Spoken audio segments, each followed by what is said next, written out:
अस्सलाम वालेकुम students, welcome to our channel. उम्मीद है आप लोग खैरियत से होंगे। आज हम 12वीं जमात की उर्दू की नई किताब गुलज़ार उर्दू जो 2023 की है, सिंध टेक्स्ट बुक बोर्ड की, उसकी एक और गज़ल पढ़ेंगे। मीर तकी मीर ने यह गज़ल लिखी है और इनकी गज़ल नंबर 1 है। ये इस गज़ल में शायर का हवाला दे देते हैं कि ये शेर हमारी उर्दू की किताब से लिया गया है, जिसके शायर का नाम मीर तकी मीर है। तारुफ़ शायर मीर तकी मीर। मीर तकी नाम और मीर तखल्लुस था। आपको उर्दू अदब में खुदाए सुखन के नाम से जाना जाता है। आपकी पैदाइश सन 1723 ईस्वी में हिंदुस्तान के शहर आगरा में हुई। आपके वालिद का नाम मीर मोहम्मद तकी था। आपकी वफ़ात सन 1810 ईस्वी में हिंदुस्तान के शहर आगरा में हुई। उर्दू अदब का ये रोशन सितारा हमारे दिलों में हमेशा जगमगाता रहेगा। आपकी तसनीफ़ में 6 दीवान, उर्दू शुअरा का एक तज़किरा, मुतअद्दिद मसनवियाँ, मरसिये, एक सवाने हयात और एक फ़ारसी दीवान शामिल हैं। कुल्लियात मीर और नुकात शुअरा भी आपके कलाम का हिस्सा है। अश्क आँखों में कब नहीं आता, लहू आता है जब नहीं आता। इसके मुश्किल अल्फाज के मायने देख लेते हैं। अश्क के मायने आंसू के हैं और लहू के मायने खून के होते हैं। यहाँ पर आँखों से लहू आना एक मुहावरा इस्तेमाल किया गया है, जिसके मायने हैं आँखों का गुस्से से सुर्ख हो जाना। अब इस शेर की तशरीह देख लेते हैं। शायर इस शेर में अपने महबूब से जुदाई के दुख का इजहार कर रहे हैं। वो कह रहे हैं कि जब से महबूब से जुदा हुए हैं तो उसके गम में अब कोई लम्हा, कोई वक्त ऐसा नहीं होता जब आँखों से आंसू जारी नहीं होता। उसकी याद उनके दिल को दुखाती है और याद तो हर वक्त आती है। उनके दिल की हालत उनकी आँखों से आंसुओं की सूरत बयान होती है। वो जब सब्र करने की कोशिश करते हैं, अपने आंसुओं को थामने की कोशिश करते हैं, तो गम की शिद्दत से उनकी आंखें सुर्ख हो जाती हैं और यूँ महसूस होता है कि जैसे आंखों से खून जारी हो गया हो। होश जाता नहीं रहा लेकिन जब वो आता है तब नहीं आता। यहाँ होश में रहने से मुराद हवास कायम रहने के और तब यानी उस वक्त।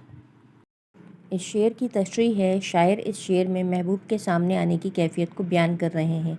वो कह रहे हैं कि मैं उस वक्त अपने हवासों में नहीं रहता जब मेरे सामने मेरा महबूब आता है, यानी मैं उसे तकता रहता हूँ सारी दुनिया से बेगाना होकर। मेरे दिल की बेताबी और दिल की कैफियत मेरे अख्तियार से बढ़ जाती है। मैं होश में होकर भी अपने हवासों में नहीं होता। जब मेरा महबूब सामने आता है तो दिल उसे देखने को इस कदर बेचैन होता है कि दुनिया की परवाह किए बगैर बेखौफ उसे ही देखे जाता है। महबूब की मौजूदगी मुझे इस कदर सुरूर देती है गोया किसी नशे में हूँ।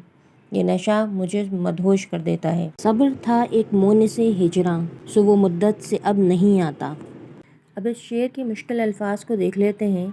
मोनिस के मायने हैं हमदर्द दोस्त के, मुद्दत यानी अरसा और मोने से हिजरा यानी दोस्त की जुदाई का गम। शायर शेर में कहते हैं कि महबूब से जुदाई का गम सहने के लिए एक सब्र ही हमारा दोस्त था, कि एक ऐसा दोस्त कि जिसके सहारे हम इस गम को बर्दाश्त कर लेते थे।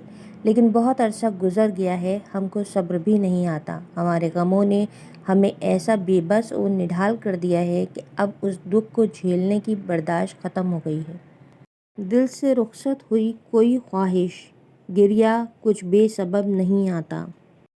अब इस शेर के मुश्किल अल्फाज के मायने देख लेते हैं। रुखसत होना यानी चले जाना, बेसबब बिला वजह, गिरिया यानी रोना, आंसू बहाना। इस शेर की तशरीह ये है कि इस शेर में शायर फरमा रहे हैं कि मेरे दिल से वो देरीना ख्वाहिश जो मेरी ज़िंदगी का सबसे बड़ा अरमान था, वो ख़त्म हो गई।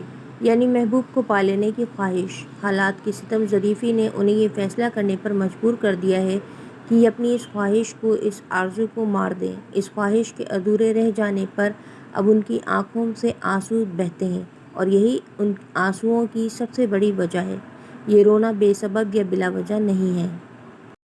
जी में क्या क्या है अपने ए हमदम, पर सुखन ताबए लब नहीं आता। इस शेर के मुश्किल अल्फाज मायने देख लेते हैं।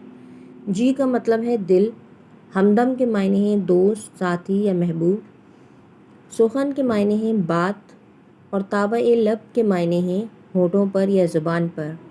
اس شعر کی تشریح ہے۔ شاعر اس شعر میں فرما رہے ہیں کہ میرے دل میں کیا کچھ نہیں ہے، اے میرے دوست، میرے دل میں وہ خواہشات ہیں جن کا اظہار میں تجھ سے کرنا چاہتا ہوں۔